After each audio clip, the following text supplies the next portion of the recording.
Very good evening, everyone. It's an absolute pleasure to welcome you all to the third session of our competitive programming series organized by the Hackers Club of the University of Peradeniya. Our goal of conducting this competitive programming series remains steadfast to provide hands-on experience to beginners, empowering you all with the skills and knowledge to thrive in this exciting field. Before we dive into today's session, let's take a moment to unveil the winners of our last week's session. A big congratulations to Heshan Siddhanta, Samadhi Sakunika, Sihara Devgadara, Ravindu Lakshan, and Vetmi Ranasinghan. Well done, all of you, and a huge round of applause for each of them. Now, let's shift to our today's agenda. We are delving into the realm of complexity with dynamic programming, and we have a stellar lineup of speakers to guide us through it. They are the talented team that clinched the victory in Coders, IEEE Extreme, and More Extreme. Please join me in extending a warm welcome to Mr. Atulya Ratnayake, Mr. Buddhi Wijenayake, and Mr. Praveen Sumanasekara. We are pleased to have you with us as today's speakers. Before we commence the session, a friendly reminder to all participants. Following the 1-hour session, there will be a 2-hour HackerRank contest. The link will be shared in the chat, and there won't be a discussion session today. All of you are kindly requested to submit your HackerRank username and names through the feedback form, the link for which will also shared in the chat. Thank you all for being here, and we hope you will get the best out of this. Now, without further delay, I invite Mr. Atulya Ratnayake to kickstart today's session. Over to you, Atulya. Thank you, Bimbara. I hope you can see me, hear me, and share my screen. Can you see my screen?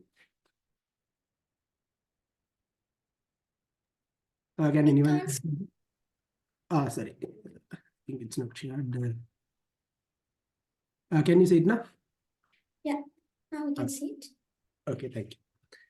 Okay, so today we are going to talk about dynamic programming. So this is going to be a very important topic to discuss, not only in the context of competitive programming, and also in your day-to-day life. So as competitive programmers, I think that you might have encountered with some competitive coding competitions. So according to my experience, the majority of problems you can solve using dynamic programming. And not only that, now, in my experience, as I came into competitive coding, I didn't know dynamic programming. So as soon as I learned it, I gained a lot of confidence. So I had the confidence to face a competitive programming competition even along after learning about dynamic programming. So let's learn it together today. So now, what dynamic programming is? Dynamic programming is you can use dynamic programming to optimize something. So this is an optimization technique. Okay. So if you can find a recursive function as a solution for a certain problem, you can use dynamic programming to optimize it. So what is optimizing? Now, I don't know how many of you are familiar with this guy, this big Go guy. So are you familiar with this guy? This is known as the time complexity. So if you don't know time complexity, don't worry, because we are not going to deal with this today. So in a programming competition, if this guy comes and interrupts you, you can teach him a lesson by optimizing your code by dynamic programming. So that's it. So as I mentioned earlier, if you have a recursive function, you can use dynamic programming to optimize it. So now, not all recursive functions can be optimized using dynamic programming. So when you see a problem, you should know, you should decide whether you can use dynamic programming or not. So to decide that, you need to check two properties. Okay, so the first one is optimal substructure. Now, you might have known these things, but for the people who don't know, I will start from the very basic things. So first of all, the problem can be divided into optimal subproblems. So this means, let's understand this using a diagram maybe. So this optimal substructure, this wording that you are going to meet in the future, you are going to see this wording in the future. So what this means is, now say this is a problem, this is your problem. Let's say this is P. And you should have the ability of dividing this into small subproblems like this. So I will denote this as S1, S2, S3, S4, S5, let's say. Now, what we are going to do is we are solving these small subproblems. We are finding the optimal solution for these subproblems. And if the problem can be solved using dynamic programming, we should be able to find the optimal solution for this big problem using the optimal solution for these subproblems. So I'm going to get an example. I think after two slides. So don't worry if you can't understand this, but keep this wording in your mind. What I mean is, you have a big problem. Then you should have the ability to break it down to several subproblems, and you solve those subproblems. You find the optimal solution for those subproblems, and then you should be able to find the optimal solution for this big problem using the optimal solutions you have obtained. So for an example, now say you can find the optimal solution for this guy, S1. Now you know the solution for this guy, and say S2 is something like this. Now there is another problem.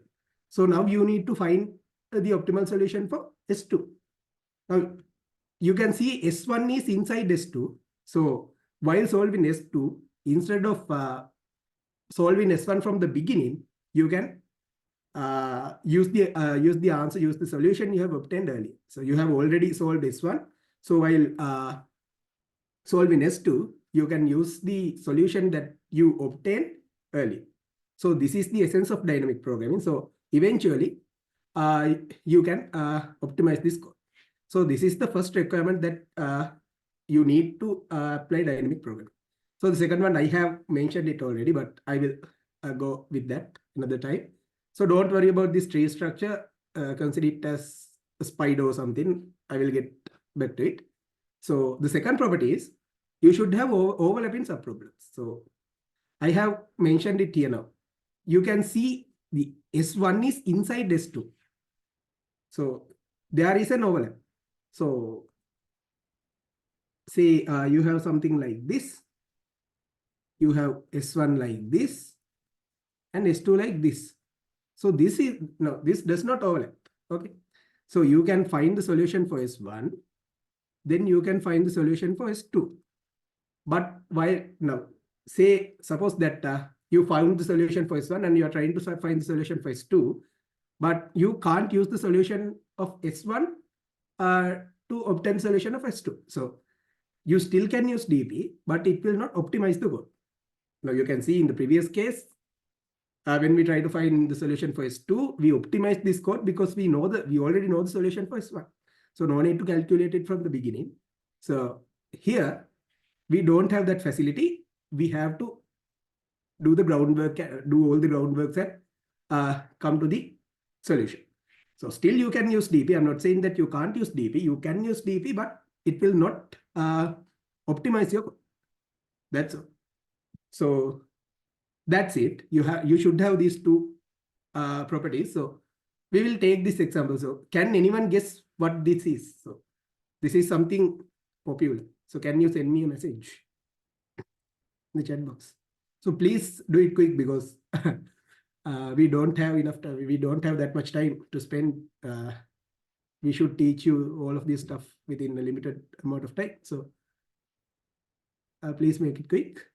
Can anyone guess what this is? It doesn't matter if you give the wrong answer, because in computer programming, most of the times you get the wrong answer. It's a very limited number of times you get the correct answer. So don't be afraid of wrong answers. It's very frequent in computer programming. So can please, anyone? No, this is an unfair question because I didn't give you enough clues to find, enough data to find, but still you should be able to guess this. Okay, since no one is giving me the answer, I will say it now. This is called a recursion tree. So I wrote the recursion tree for the Fibonacci sequence. Now, can you at least raise your hands if you know the Fibonacci sequence, please? Please. The people who know the Fibonacci sequence, please raise your hands. Thank you. So I was not hoping that Praveen will raise his hand, but yeah, he has to. So the other guys, don't you know the Fibonacci sequence? So I hope you know. I hope you know, and you are afraid of raising your hand.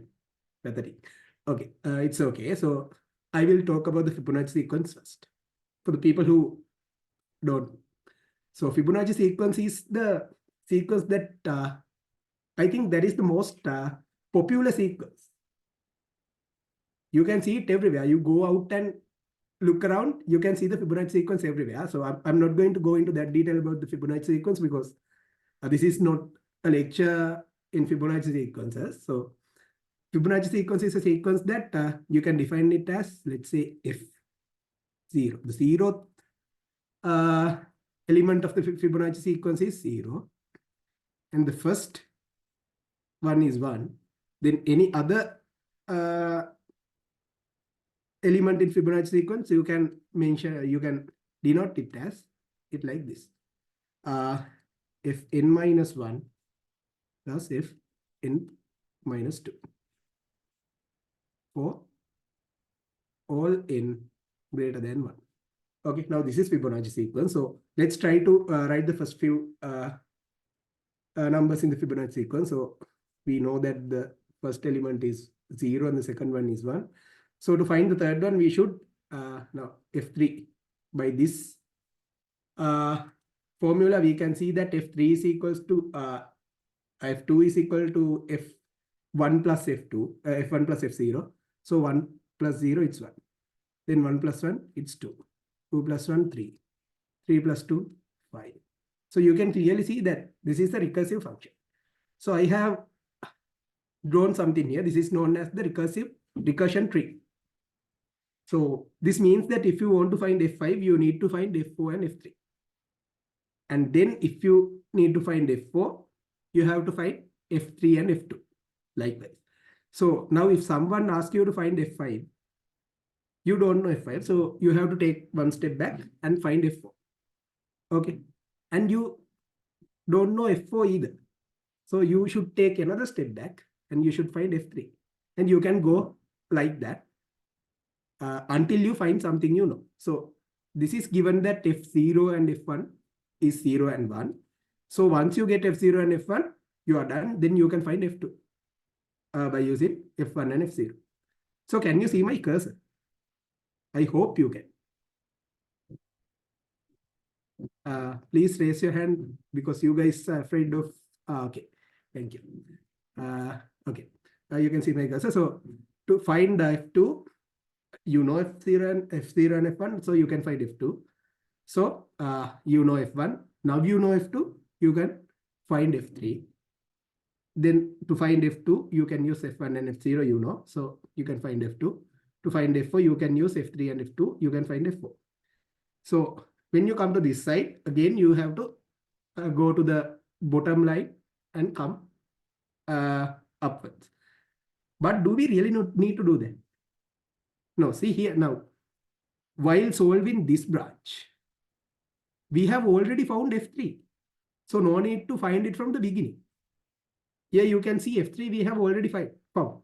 So here, instead of going back to the lowest level, from instead of starting from the beginning, we can simply substitute the value that we have found earlier.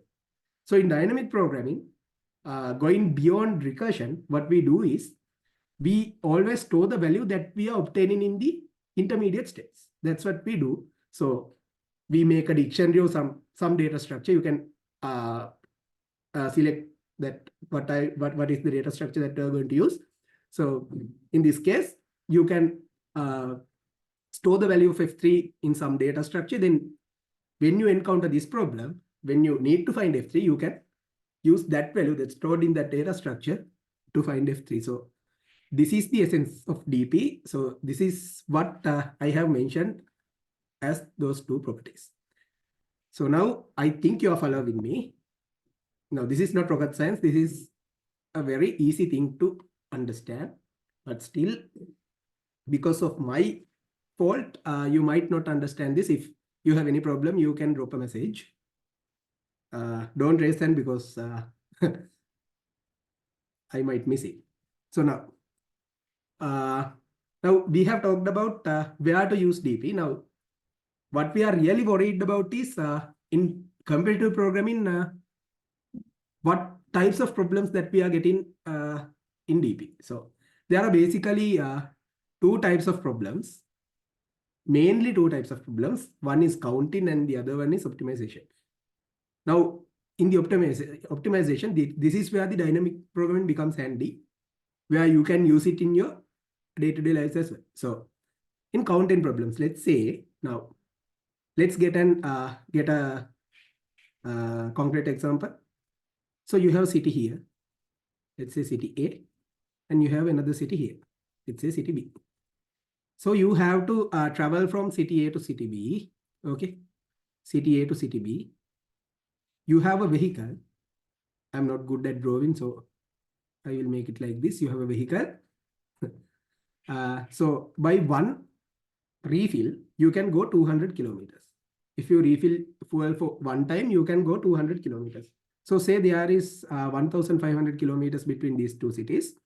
So there are, let's say, filling stations in between. So for the context of this problem, let's assume that the fuel cost of each filling station is not a constant. If the unit fuel price here is 350 rupees, here it can be 450 rupees. So your task is to find, your task is to go from city A to city B. So there are two types of questions that in a computer programming competition that they ask from you in this context. So the first one is the different ways that you can reach city B. So say it's 50 kilometers here, it's 100 kilometers here. So you can, if you want to come this point, you can refill from this point and then come to this point, or either you can come all the way from city A to this point. So like that, from city A to city B, there are number of permutations that you can come from city A to city B. So the first type of problems is you need to find the number of different ways you can come from city A to city B. So that is the first type of problems, which I don't see a big physical significance, but in optimization, there is a very important significance there. So in the optimization problems, what you need to do is you should find the path where you have the minimum fuel cost. You have to find the path where you get the minimum fuel cost. So that is the optimization. Now this is very, even though this is a hypothetical scenario, in your life, you will encounter these type of problems. So then you can use the knowledge of DP to optimize your problem. So that's why I told from the beginning that this is going to help you in your day-to-day lives. So I think you have got my point. There are two types of problems, counting and optimization. In counting problems, you need to find all the possible ways, the number of possible ways to do something, to traverse the graph, or to come from city A to city B, or anything like that. You have to find all the permutations. In optimization, what you have to do is you have to find the optimal solution. So these are the two types of problems that you're going to encounter in dynamic programming.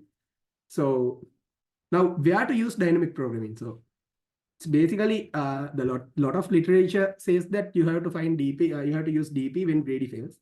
So let's say we have a problem. Let's say you have a set of coins. Let's say you have 1 rupee coin, 2 rupee coin, and 5 rupee coin. So you have to pay 12 rupees. You have to pay 12 rupees. And they ask you to find the optimal way to pay this 12 rupees. Optimal way means by using the minimal number of coins. So by seeing this, you can say that the minimum number of coins, the minimum number of coins to pay from the minimum number of coins, the permutation will be like this. So there is an obvious greedy algorithm now. I hope that you know greedy algorithms. In greedy algorithms, what we do is we solve the problem for the initial state without considering the consequences that we are going to face in the future. So what we do here is, as a greedy algorithm, we get the maximum coin from this array, and we add the maximum coin where we don't exceed this 12 limit. So initially we are on 0, so we can use 5. Then we go to 5. Then again we can use 5 because we are not going to exceed 12. Now it's 10. Now we can't use 5 because if we use a 5 rupee coin, we will go beyond 12. So then we can use 2. Then we can get this up. But now there is some certain cases there where this algorithm fails. For an example, let's say we have 1 rupee coin, 3 rupee coin, and 4 rupee coin. Now, don't send me messages saying that we don't have 3 rupee and 4 rupee coins in Sri Lanka. No, this is not Sri Lanka. You can put any name, Sri Lanka or something. So in this case, if we follow this algorithm, we are on 0, so we need to get a 4 rupee coin. Then we don't have any path to go from 4 rupee coin to 6 rupee coin because we don't have 2 rupee coins. What we have to do is we have to use 2 1 rupee coin. Instead, we can use 2 3 rupee coins to pay. Now here, let's say we have to pay 6 rupees. Okay. So we can use 2 3 rupee coins. Now here we have used 3 coins. Here we have used only 2 coins. So this is the optimal one. So here the greedy algorithm fails. So these are the things that DP becomes handy. So we need to change our mindset to solve a DP problem. So in this problem, what we are going to think is, now say you have solved the problem. Solve the problem means you have paid 6 rupees. So what are the possibilities that you came up to 6 rupees? So before 6 rupees, what are the values that you can obtain? So since we have 1 rupee, 3 rupee, and 4 rupee coin, we might have it 5 rupees. So after 5 rupees, we can pay 1 rupee and come to 6 rupees. Then since we have 3 rupees, the previous state might be 3 rupees. Okay, then we can pay 3 rupees and come to 6 rupees. Then since we have 4 rupees, this can be 2. So these are the 3 possibilities. Then to come to 5 rupees, then we have 3 possibilities where since we have 1 rupee, this 4, 2, and 1. Likewise, we can go backward. So now you can see if we can find a solution to find the optimal solution for 5, we can find an algorithm to find the optimal solution to make 5 rupees. Then in the next step, we can make it 6. So this is a very simple application of DP. So in DP, you need to think differently rather than going from the beginning. Here we went from the end to the beginning. So the mindset of solving a DP problem might be different. So after doing that, you have to formulate this using mathematics. So try it and write a program and see whether you are correct. I'm not going to do the mathematical formulation here today since we don't have time. So I think this is what I plan to discuss today. So I would like to hand the controls over to Buddhi to proceed with the discussion. Thank you.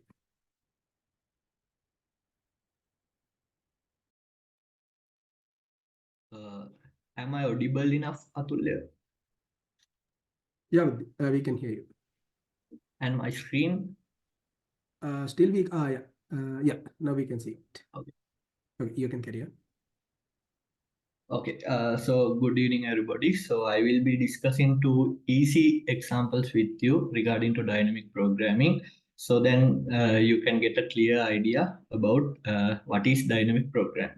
So the first example I have selected is the climbing stairs problem. This is a more common problem. You can find it on the internet. So the problem states that you are climbing a staircase. It takes n steps to reach the top. Each time you can either climb one or two steps. In how many distinct ways can you climb to the top? So the input to this problem would be n. That means the steps to the reach the top, and the output should be the distinct ways you can climb to the top. So let's demonstrate it. So imagine you are here from in the 0th step, and you are allowed to climb only one or two steps. So from 0, you can either jump to 1 or you can jump to 2. So if you are jump to 1, you can now jump to 3 or jump to 2, and so on. You can go to your destination. So in dynamic programming, the destination plays a crucial role. So we see the problem uh, in point of view of the destination. So let's go to the destination, and if we are here, so there are two possible ways that we can reach here. So that is either from 3 or from 5, sorry, or from 4. So that means if you are, sorry, that means uh, if you want to find solution, how many ways you can reach number 5, and you know how many ways you can reach number 3 and number 4. If you add them together, you can find the number of ways that you can reach number 5. For another example, if you need to find the number of ways to reach number 4, and number 4 can be only reached by number 2 and number 3, and if you know how many ways that you can reach number 2 and number 3, you can add them together to find the number of ways that you can reach number 4. So we can demonstrate a tree-like structure for this problem as well. So the fifth staircase can be reached by 4 and 3 staircases. So if you know number of ways to reach number 4 and number 3, you can add them together to find the ways to calculate. Sorry, to calculate how many ways that you can reach number 5. And for number 4, if you know how many ways you can reach number 3 and number 2, you can add them together to find how many ways to reach number 4. And for number 3, if you know how many ways to reach number 2 and 1, you can add them together to find the ways to reach number 3. So again, here you can see clearly that there are sub-problems that you can use them to solve the final problem. This is this is the same scenario as Atulya discussed. The sub problems being should have calculated over and over again to find the final answer. So what we do is we should have a memory to store these sub problems, store the results of the sub problems in order to find the our final solution. Okay. So what I will do is there are two approaches to find this problem, solution to this problem. That is bottom up, bottom to top approach and top to bottom approach. Both will give the same answer, and I will use the bottom to top approach. So that means I will find how many ways to reach 0, 1, 2, 3, and so on. So, and I will memorize the results using a memory. Most of the cases, we use an array to store those results. So, if you are in 0th step, there should be a way that us to get in there. So, there should be 1. And to go to the step 1, there is only a one way. That means you can jump from 0 to 1.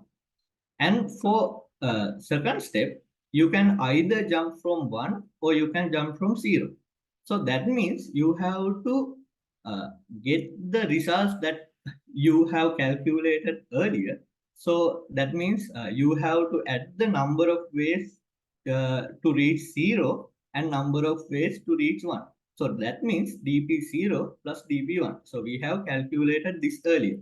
And for the third step, you can reach third step by 1 or 2. So that means number of ways you can reach step number 3 is equal to the number of ways you can reach step 1 plus number of ways you can reach step 2. So that means you have to add dp1 and dp2 and so on. So for the fourth step, you can reach 4 by 2 or 3. So you have to add the ways to find the number of ways you can reach number 4. That means dp2 plus dp3. So with this, you have to get an idea. This is nothing less than the Fibonacci sequence. So if we implement this,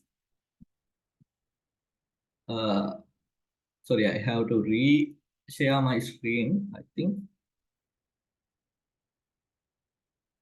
Okay, I think you can see my screen. Yes, we can see your screen. Yeah, so this is actually a easy implementation to the climbing stairs. So first I have an array created for store the subproblems, so the results of the subproblems. And you know that for the 0 step, there should be a one way to get us in there. So that should be 1. And from 1 onwards, the value should be the, so okay, so I have to, I think, share my entire screen. Okay, so the from 1 onwards, so you can clearly see that the dpi becomes dpn becomes dpn minus 2 plus dpn minus 1. So for the recursion, for the for loop, you have to add dpi equals dpi minus 1 plus dpi minus 2 so that you can get the answer. So this is the small implementation. Actually, this is a easier problem compared to the hard problems we will be doing with dynamic programming. So this will be giving correct answers for our problem. Okay, I think you are following me. And another problem I have selected is 2D dynamic programming problem. So the problem states that here is a robot on an end-to-end grid. The robot is initially located at the top left corner. The robot tries to move to the bottom right corner. That means here. The robot can only move either down or right at any point in time. Given the two integers m and n, return the number of possible unique paths that the robot can take to reach the bottom right corner. The test cases are generated so that the answer will be less than or equal to 2 times 10 to the power 9. That won't be necessary, the last line. But as you can see, the robot can only move to its right or to its down. So downwards or rightwards. So if we take a small subset of the problem and demonstrate it, for example, think here's the robot and we need to go to here. If we view to our destination, the destination can be reached either from here or from here. Why? Because the robot can only move downwards or to its right. So if we think now the robot is here, he can reach this point from here or from here. And if we think he is here, he can reach this from here or from here. And I want to emphasize one thing. If the robot is here, he can, this position is only reached by this position. There's only one way that the robot can go to this position. And these corner ones, actually, here also the robot has only way to get in there, and here also the robot has only one way to get in there, and here as well. And the other positions, this one, and this one, and this one, they have two ways. Either from here, the robot can reach those positions.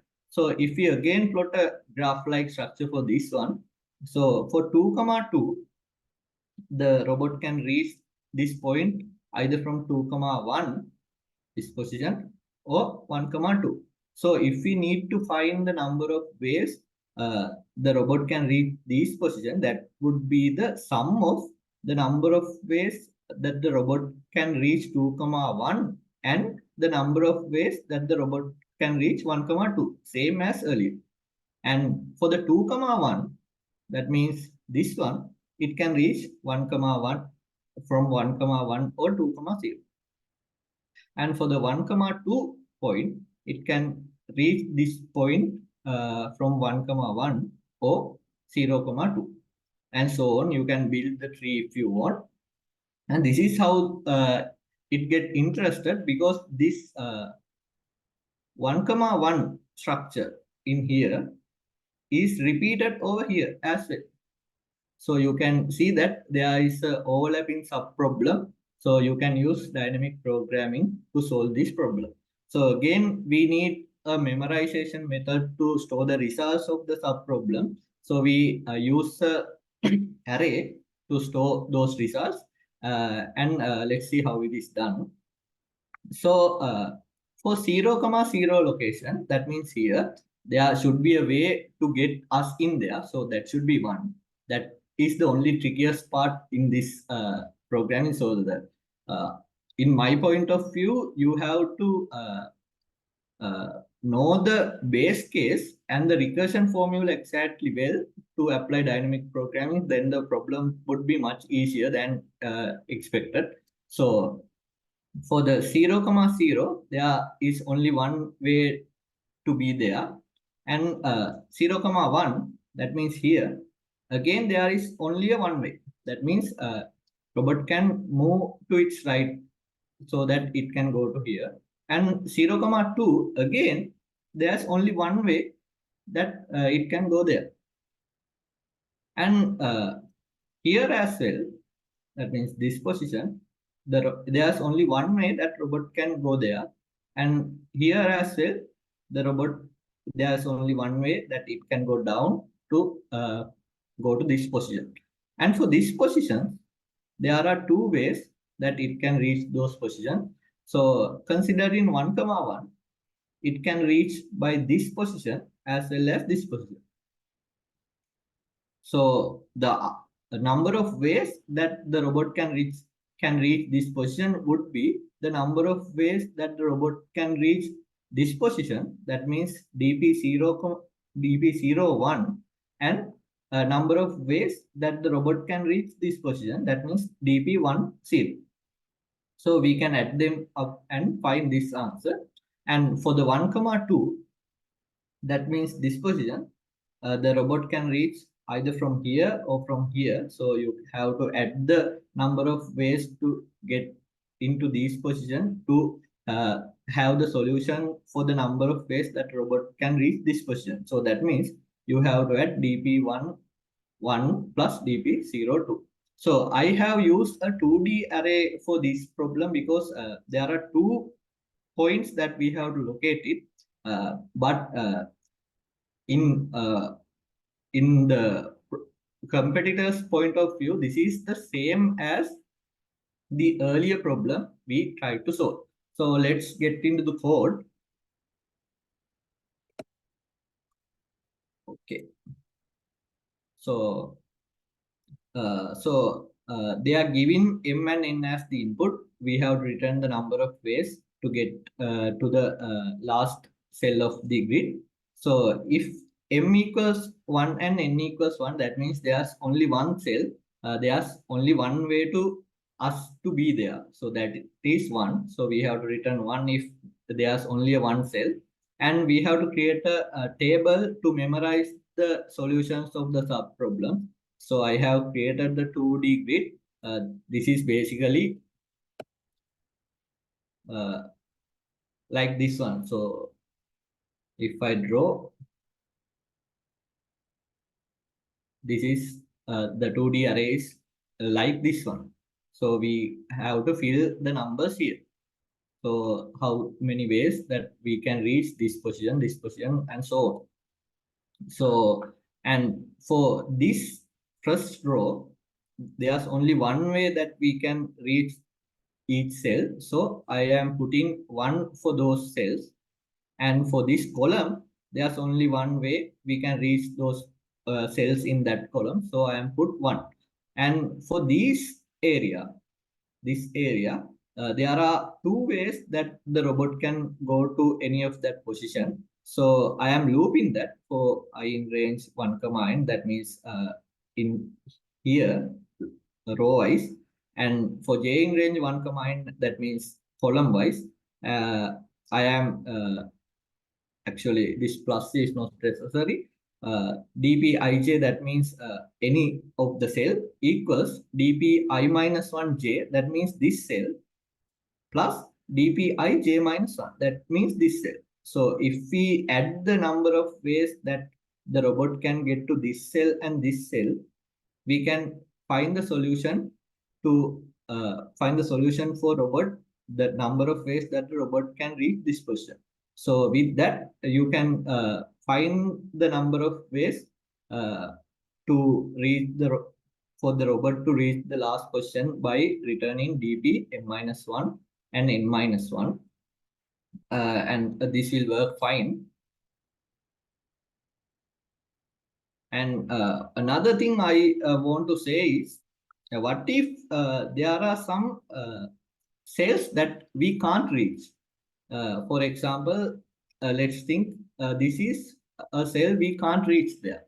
So if that is the case, we have to put, for example, let's say in this example, let's say this cell is a 1 that we can't reach. So that means 1, 1. We can't reach 1, 1. So the number of ways that 1, 1 reach should be 0. So that 0, this cannot be reached by us. So by simply, when you are iterating, by simply so if you are iterating like dpij, so dpij, if I equals 0, sorry, I equals 1 and j equals 1, you can set the dp1 equals 0 and find the value for find the value for the robot to get to the last cell by simply doing that. So I think you will get that, because you might get a similar problem in like this in your context as well. So that's all I want to discuss here with you today. So I will hand over the presentation to Praveen.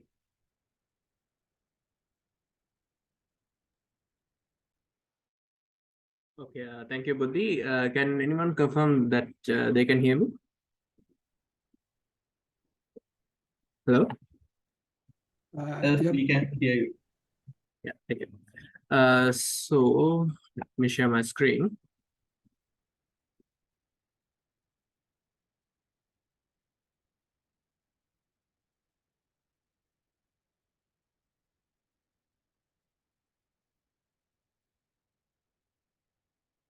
Right. So I also have a message from the coordinators that a small reminder to fill the Google form. So please do that. So again, can you please confirm that they can everyone can see my screen? Yeah, we can see your screen. Yeah, okay. So Atulya and Buddhi did an introduction and some medium and to easy problems in dynamic programming. First of all, let me introduce myself. I'm Praveen from the team Insomniacs. So I will be expanding on those concepts and introducing you to some moderate level concepts in dynamic programming. So before we go into it, I will go into the steps that I usually follow when solving dynamic programming or DP problems. So step 0 is understanding the problem correctly. So this not just for DP problems. Please read the problem carefully, or otherwise you will lose a lot of time going to the wrong path. And then step 1, check whether the problem is a DP problem. So Atulya did an excellent discussion on this, how to identify whether a problem can be solved using DP. So you need to identify whether it can be solved using a DP problem. And then usually my approach is to try and find a recursive structure or subproblems, as Atulya mentioned. Or sometimes I try to find state of the subproblem. So I will get into what this state means, and that is actually one of the main topics that I wish to cover. And then if a subproblem is significantly different, so the problems that we have discussed so far, the subproblem that the main problem is divided into is of a similar nature to the original problem. However, sometimes, and I will give an example of such a scenario, the subproblem is quite different. And sometimes that subproblem requires another DP method to solve. And in such cases, you need to analyze that problem separately. And finally, actually not finally, afterwards, I try to define functions to represent the subproblems and formally write the relationships. Now, this is a bit, it depends on you. I tend to do this. Some of my teammates don't go directly. It depends on how you think about things. But this is the way I approach it. And this is how I will be illustrating the problems that I will be discussing. And then you need to define the initial conditions, as Buddhi and Atulya did when they were solving their problems. And for easier problems, this is you might not think that this is difficult. However, as the number of states and the complexity of the problem increase, defining the initial conditions itself can be difficult. And actually, usually that's the part I usually struggle with. The relationship part I can usually do. So finally, you code up the solution. And so this is the part I do last. So that's one thing I want to actually try to convince you is sometimes doing the things on paper and figuring out the relationships before you try coding up is good, because otherwise you may end up coming up with a pattern or something which actually doesn't end up being true. So it's usually good to work it out before you try and code up the solution. However, you might write a few codes to check whether the relationship that you obtain are correct. So just giving these steps like this might not be that illuminating. So I will be going into some problems to discuss these ideas in detail. So with this problem, again, this is not a difficult problem, but I would like to use this fairly easy problem to try to illustrate how you identify what's called the problem state. So let's just read the problem first. A shop sells n types of juices, and the ith juice cost Ci. So there are effectively n types of juices. Let's say, for example, that n is 5. And then with each juice, you are given a cost. So let's say the first one costs some 5 units of money, then 10, 13, 1, 4, etc. Right? And they also mentioned that each juice contains some number of vitamins from a possible of k number of vitamins, from where k is less than 10. Right? So let's say, for example, that this for this example that k is equal to 4. So there are 4 vitamins that each juice might contain. So some number of vitamins. So a given juice may contain more than 1 vitamin. So the test case, I hope you're familiar with these terms such as test case. Each test case will give the cost of the juice as well as what vitamins it contains. So let's say A, B, this might just contain C, this contains C, D, A, C, this might contain all the vitamins, like that. Now, this person called Jake wants to obtain all the vitamins, all the K vitamins, by expending the least amount of money. So what the problem is asking us to do is find the minimum cost that Jake needs to obtain.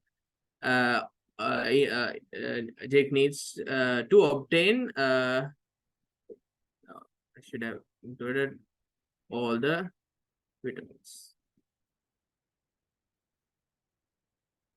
Right. So this is the problem.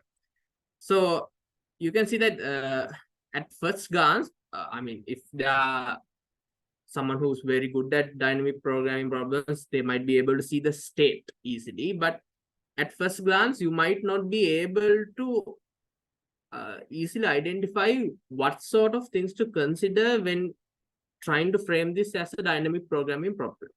So when like Buddhi and Atulya did their explanations, you may have seen something like this. So for the examples that they considered, it was usually like this. So if we consider, Buddhi's example on the robot solving problem, he had something like this. So this is what we call the DP array usually, and then he had some sort of a relationship. Let's say I minus 1, j minus 1, etc. And a relationship between some previous problems and the current problem that we are considering. So I hope I'm not going into detail because Atulya explained what the idea of DP, where we use subproblems to calculate the problem that we are interested in. And what I mean by state is this, I and J. In other words, what are the variables that is required to represent a subproblem uniquely? So with the robot problem, the subproblems were, if the robot is here, so the result that Buddhi was calculating was the distance, the minimum distance that the robot requires to get here, or the number of ways that a robot can get here. And the state is the robot's position in the cell. And the robot's position can be represented as a tuple of 2 integers. So this is what we call state, and that is the minimum number of variables required to represent the subproblem uniquely. And that is actually one of the most important things in trying to solve a dynamic programming problem, that is identifying what the state is. So with this one, so instead of going, when I mentioned the steps, I said step 2 and 3 can be any order. So with this problem, I will actually start with the state. It's not that different, but I will first start considering what are the states that I can use to represent each subproblem. So let's say that we are considering each of these juices in order. So we are starting with the first juice, the second juice, and then going on until we end up at the nth juice. And then after we consider all these juices, we can find what combinations of juices gives all the vitamins that Jake needs, as well as the minimum cost. So one obvious state is the number of juices. So a subproblem can be what is the minimum cost? So what is the minimum cost when we have considered I juices, right? So I can be a state of a subproblem. That is how many juices that we have considered so far. And from the DP, so in the DP style, you can we can try to find what is the minimum cost if we were to consider the I+1th juice as well. So if I give a concrete example, we have considered 4 juices so far. What is the and we know the minimum cost. What is the minimum cost if we also consider the 5th juice? Right. Now we have identified a very reasonable state. Now we have to think, is this enough to form a recursive relationship? Right. So let's say we know what is the minimum cost if we consider 4 juices. Right. Let's say it is actually possible. So actually, let's say if we consider in this case, if we consider up to the 3rd juice, you can see that if we just consider the first 3 juices, it is possible to obtain all 4 vitamins. We have A, B, C, and C, D. We have C twice, but that doesn't matter. So if we just consider the first juice and the 3rd juice, we actually get all the vitamins. So by the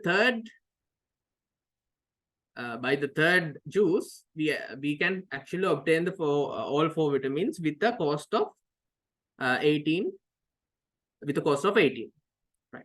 So can we use this information to calculate what is the minimum cost if we consider the 4th juice?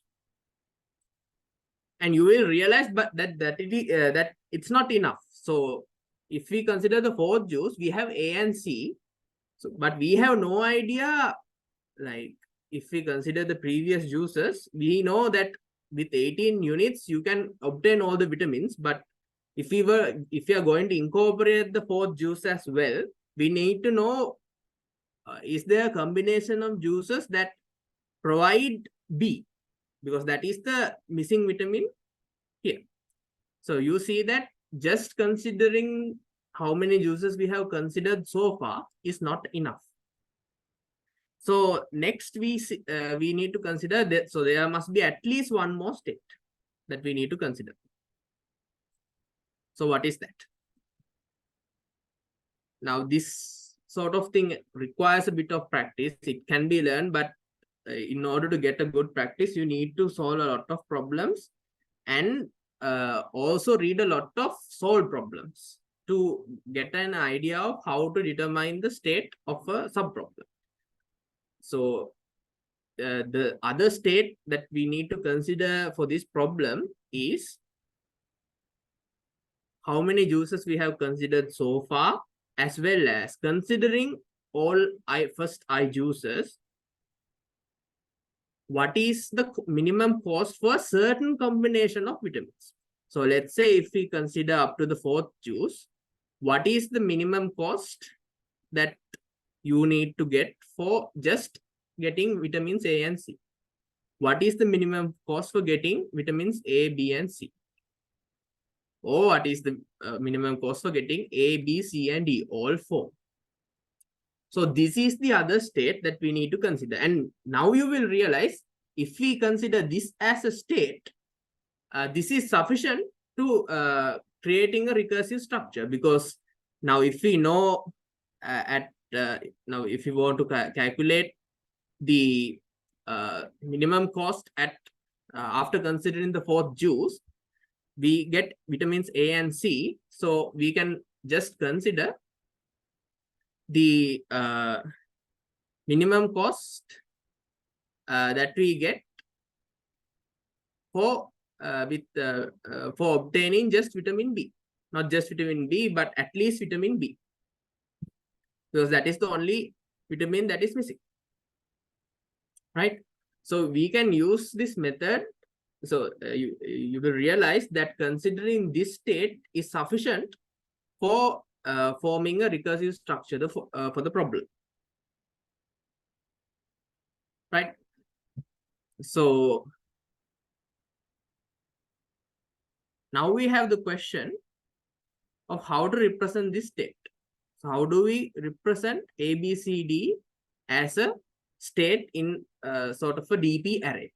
So one method that, like, if you are not very familiar with this dynamic programming, is that they may try to, if you are using Python, for example, you may try to use something like a set.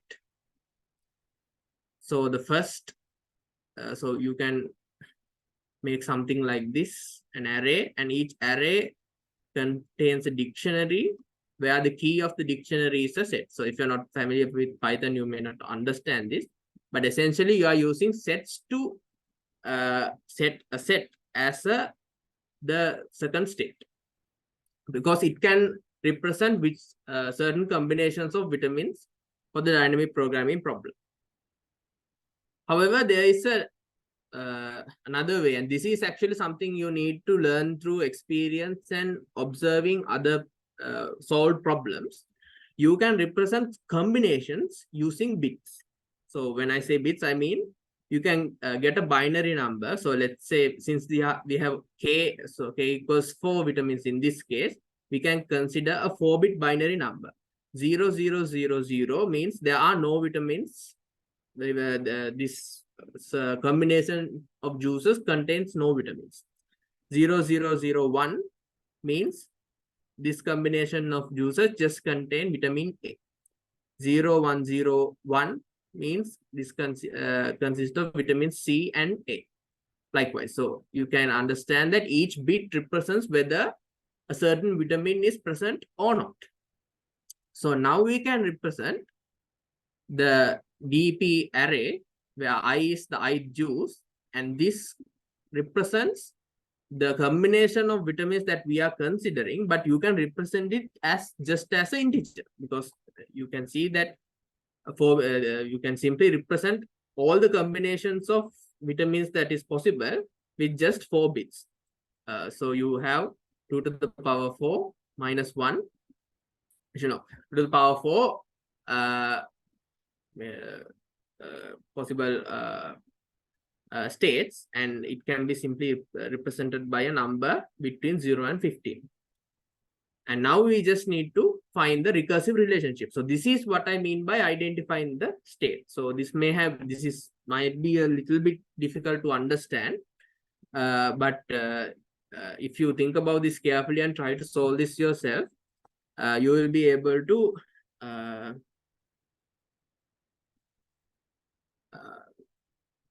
solve this easily. So now to identify the recursive relationship, let's say you have, let's say now you are considering the let's say you are considering ith juice. Now you want to find the cost for obtaining a certain collection of vitamins. So remember, now this is simply a number, a 4-bit number if k is equal to 4. And let's say the ith juice has vitamins A, B, and D. So how do we find the costs that we can obtain with when we have considered all the ith juices using the cost for the cost when we have considered only juices up to I minus 1.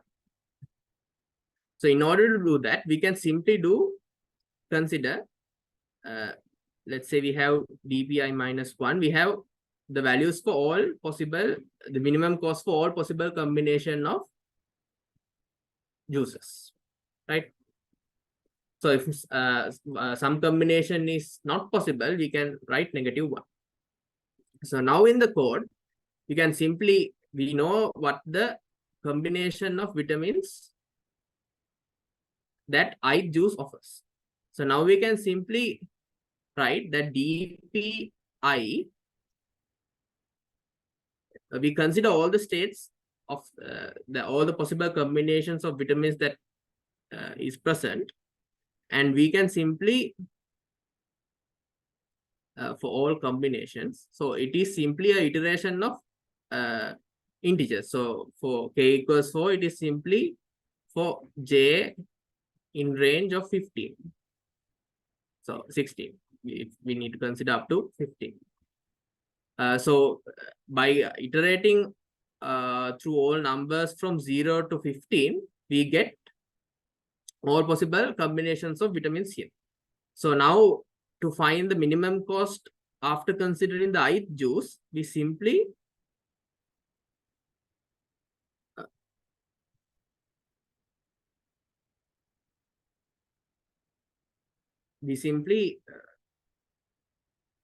consider all the possible combination of vitamins that we have for the after considering I minus one number of juices plus the cost of the ith juice, and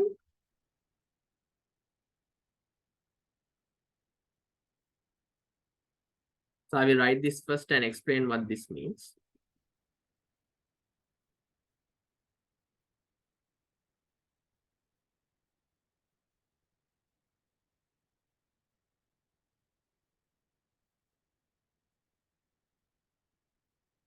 So this is the recursive relationship that we need to consider. So there is a small part that I have not written here for sake of simplicity. That is the case where the combination is not possible. So actually, that is also considered if we instead of putting -1, we write infinity. So if something is not possible, we can say that the cost is infinity. Right now, in order to represent the recursive relationship, what I have done is I consider all the possible combinations of vitamins at the cost of all the possible combination of vitamins after considering I minus 1 juices, and then I add the cost of the ith juice. So if I add the ith juice as well, then I get the vitamins that result in after considering the ith juice is the bitwise of the vitamins of the previously considered collection of vitamins and the vitamins in the ith juice, and or we cannot consider the ith juice, and in that case this combination is simply the combination of vitamins after considering up to the I minus first juice. So I don't think that was very clear, so I will write that again. So this is simply iterating through all the combinations of vitamins.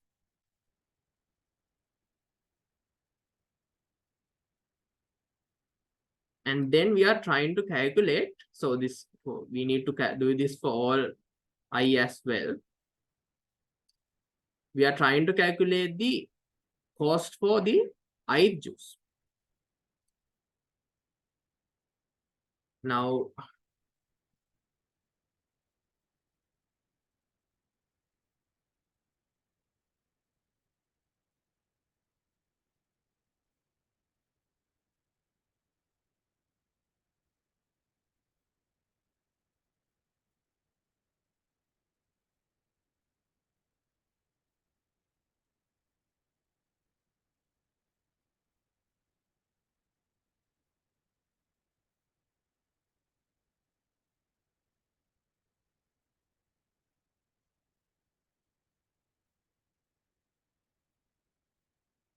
so this is the recursive relationship.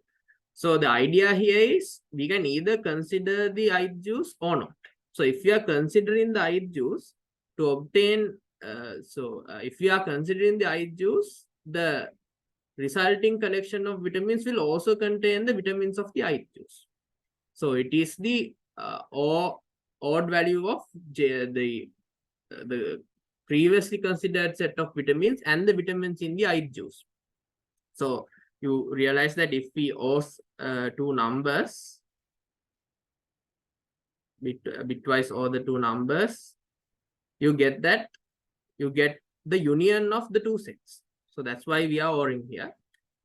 Or we can not consider the ith juice. in that case, the minimum cost of this expression, vitamin of the I juice or with J, is simply the cost without considering I. So the cost up till I minus 1. So we take the minimum of these two because we need to consider whether considering the I juice or not considering it is the most optimal method. So I don't know whether this was exactly clear, but I hope you will think on this and try to solve this yourself. So the main idea I want to give here is the ability to identifying state and then using mathematical techniques to represent that state. So it is easy if you can represent dynamic programming state as a number. So you even a collection of sets can be represented as a number in dynamic programming. So this method of representing the state actually has a name. It's called bit masking, but I won't get into that. But I would really encourage you to try to think of it as modeling the state in a mathematical way. Now, I actually had one more problem that to illustrate the bootstrapping concept in dynamic programming, where we use a completely different problem, not completely different, but related but different problem to solve another problem, and actually not a sub problem of the original problem. So this is an example of that. However, I don't think I have time to do that. So maybe I will, if I have time, I will write up the solution for this and put it in the WhatsApp group. So that's all from me, guys. Thank you. I hope you got some idea about dynamic programming from this presentation. And if you are someone who was not confident in dynamic programming, I hope these illustrations gave you the confidence to try solving dynamic programming problems. Especially from my personal experience, when I started learning dynamic programming, I couldn't really solve any of the problems. But the technique that I used was I tried a lot of dynamic programming problems, but even more importantly, I looked at the solution write-ups and tried to understand why they modeled the problem state that way. Why did they use this recurrence relationship, and why didn't I think of that? So by analyzing a lot of solved problems, I developed the mindset, to quickly come up with the problem states as well as recursive relationships to solve the DP problem. And actually in this problem, something I didn't do was define the initial condition. So I will leave that as an exercise for you. It is not that hard. So that is a part, and writing the code. So I will leave that to you. So if you like to try this yourself, I can post a link to the code forces problem. For this problem, I will put up the part that I wanted to discuss in the WhatsApp group, but I can't put the solution, a link to the problem, because in order to try this problem, you needed to have participated in IEEE Extreme 16. So I can't do that, but this problem I will post a link so you can try it yourself. Thank you.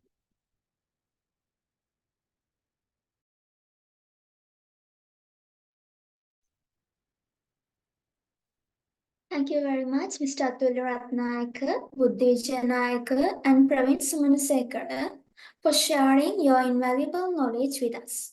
Your insights have been truly enlightening and informative. On behalf of the Hackers Club of the University of Peradeniya, I would like to express our sincere appreciation for your contribution to today's webinar. And thank you all participants for attending today's program. We hope you found the session informative and useful for your future endeavors. We look forward to seeing you again in our upcoming sessions. And the HackerRank contest is now open and you can start it. Stay connected with us for more exciting sessions. Until then, have a good night.